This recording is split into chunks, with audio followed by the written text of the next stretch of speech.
Hey, what's up you guys? I'm Andrew and this is my boyfriend Oliver. Hey guys. Earlier, Oliver and I were talking about our relationship and we were trying to figure out, at this point, what do we feel works?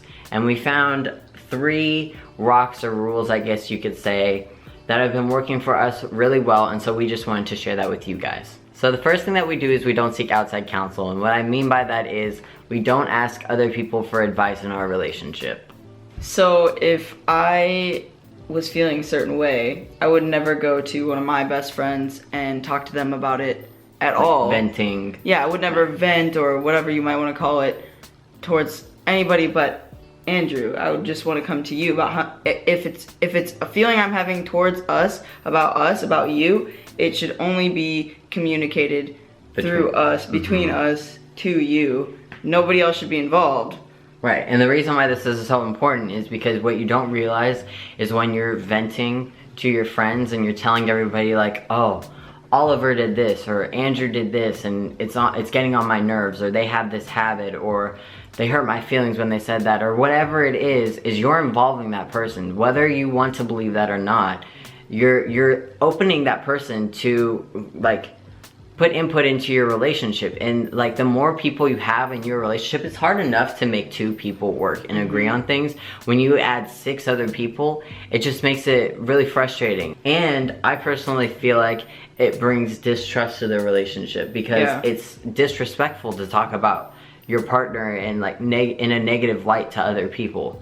Well, and like once you hear about it, if you found out somehow, or if I went and talked to Cade about something and you found out because Cade and all of us hung out and he mentioned it, then that would make you feel insecure and you would have this, distrust, like, right, like, well, what did you say? Yeah, like, how bad did you talk about me? How do you really feel? Are there things that you're not telling me? Because I felt like we were fine. Exactly. It just brings up a lot of insecurities, and now I feel like it makes it so you feel like you can't talk about them. The next thing that we found really healthy in our relationship was being honest and respectful with each other. Completely 100% honest and understanding. So being able to just communicate about anything and having that total openness and never feeling like your feelings are irrelevant or not meaningful or you shouldn't feel that way. Yeah. If your partner is opening up to you about the way that they feel about something,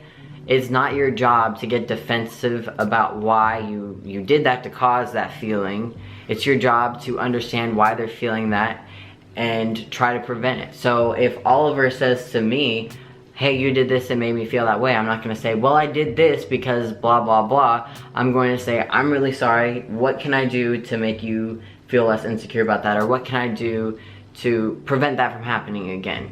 So for me, honesty and respect is a really big thing. I guess in my family growing up, we didn't really communicate how we felt. It was kind of like, not frowned upon, but I felt intimidated. It wasn't encouraged. Yeah, it wasn't encouraged. I felt very intimidated by the idea of even going to my mom about a simple emotion I was having. Not even something big, just a feeling I was having, And so with you, it was something that I kind of had to learn, but since learning that, it's made our relationship 100 times better. And even, how I have conversations with other people outside of my relationship. So just being being honest and having respect for what other people say, but it's very important in your own relationship. I think because we were so honest, it helped us develop our 3rd habit, which is having frequent relationship check-ins. This was something that I actually started because I just kept asking Oliver. I'd say, hey, can we have a relationship check-in? Nothing's wrong. I just want to make sure that we're continuing to be on the same page because, time has moved on, people change. And these check-ins can be about anything, really. Sometimes I'll just say like, hey, what are some of your goals? So that way I know what they are because those are important. Or sometimes I'll be like, hey, how are you feeling? Do you feel like I make you feel loved? Do you feel like I make you feel secure? What are any insecurities you might be feeling? Hey, what are things that I do that you like? What are things that I do that you don't? And we just frequently check in with each other. I feel like you shouldn't have to wait for there to be a problem to try to create good habits to prevent problems. Yeah, I think having relationship check-ins is really important, because if there isn't something that, or if there is something that you kind of felt like you couldn't say, or for some reason, and this doesn't Like mean it's bad timing to say it? It's just like something that's been on your mind and you haven't had the chance to say it, and now you're having this relationship check-in. It's the perfect time to bring up anything that might be on your mind, or you know, just say the positives that you're feeling about each other, like you think things are working really well, or you know, just point out the goods and like try and fix all of the little bugs, you know. It's just like an app update, literally. Like you just keep updating, because that's how you make a relationship work. It's not just gonna be one way forever and bliss. Right, well, I think that's the problem, is people stop creating. You create this relationship in the beginning and you work really hard, you have this courtship and you do everything, and then you just expect it to live off of that. Like that dies. That energy dies. Right. That energy goes. You have to keep creating, and so we just constantly continue to create our relationship. And I feel like now that we've done that, it's kind of like we look back and we can see how helpful actually writing those things down were. Yeah. You know? I definitely can. I mean, somebody that's also very visual, I'm like a visual learner too, it really helps me just to have that action. Yeah, and it helps it break it down in your mind and everything. So there are gonna be times where if you're doing a relationship check-in, if you haven't exercised, don't feel embarrassed to just suggest it, you know? Like, I know that people might be thinking, well, if it's not broken, why fix it? And it's like, well, you have to keep up maintenance so it doesn't break. You shouldn't wait for something to break.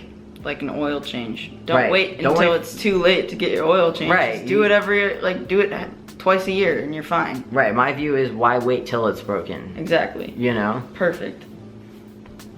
So before we end the video, to everybody that supports us and, you know, sends us love and comments and everything, we just want to say how much we appreciate you guys for doing that, because it does mean a lot to us, and we'll read those little comments, and it makes us smile, and it makes us happy, and it is stuff that, you know, sparks conversations in our relationship. So thank you guys so much for that. I really hope you guys enjoyed the video. Thanks so much for watching. We'll see you later. Bye. I hope you enjoyed the video, and I hope you guys have a great relationship and a great day and a great life and a great everything. Stop.